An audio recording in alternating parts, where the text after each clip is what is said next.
And with that we reach the assurance of verse 28. Now, Romans 8:28 is one of those verses that I learnt as a child, many people have learnt, and you probably learnt it in something rather like the NRSV version there. We know that for those who love God, all things work together for good, for those who are called according to his purpose. All things being the subject, and those who love God being the happy beneficiaries of that.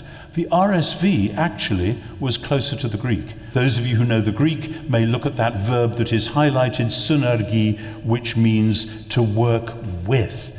It's the word from which we get our word synergy. It's to do with two or more people working together. Forget the worries about synergism as in justification. That's a different topic entirely.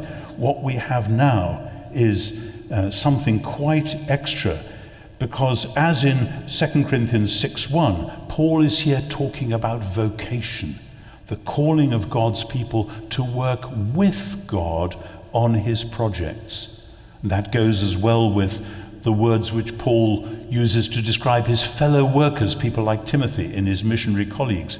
But he can also use it to say, as in 1 Corinthians 3:9, that we are fellow workers.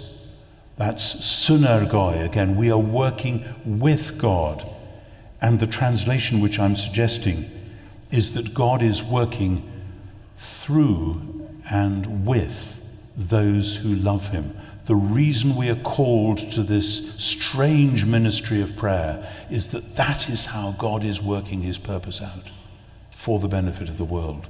And when we understand Genesis 1 and Psalm 8, which are obviously important in Romans 8, we see that God made his creation deliberately in such a way that he could appropriately work within it through loyal human beings. God is, I've coined a word, the deanthropic God. Deanthropos is working through humans.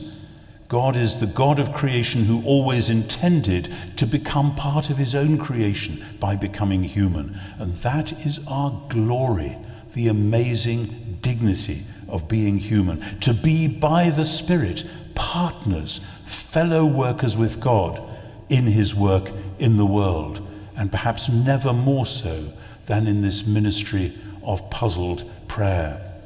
Now, when you go back to Genesis, incarnation is in view from the start. God made humans in his own image so that he could become part of his own creation by becoming human. But so too is the biblical promise of the Spirit. In Genesis 2, God breathes into human nostrils his own breath of life. And those called to special tasks within Israel, judges and kings and priests and prophets, were equipped with special fillings of God's Spirit.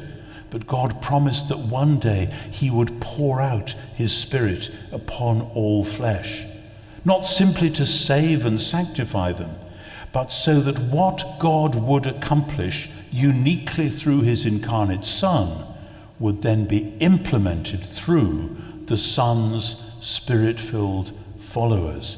That is our vocation. And of course, we fulfill that calling in 1,000 different ways. By being Sermon on the Mount people, humble, meek, mourners, pure in heart, hungry for justice, and so on. But here, Paul focuses on the prayer that echoes in the dark recesses of our hearts, when we long to pray, but have no idea what to pray for or how to go about it.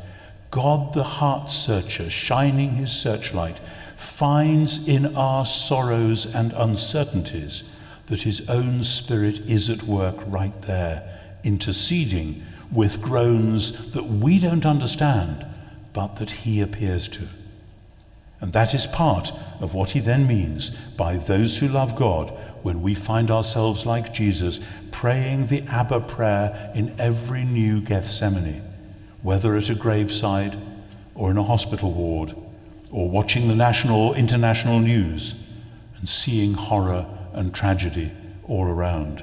Our vocation is to stand at that place of intercession, allowing the Spirit to intercede right there, knowing that even if we don't understand, God the Father is searching the depths of our hearts to see what the Spirit is saying in the Spirit's intercession. And as that happens, and this is the crunch of the verse, Paul declares this is how God is working all things for good. This is the translation I would offer you. He is working with and through those who love him, those who are called according to his purpose, like Jesus himself, are marked out as God's Son, who are the humans through whom God's will is coming to pass.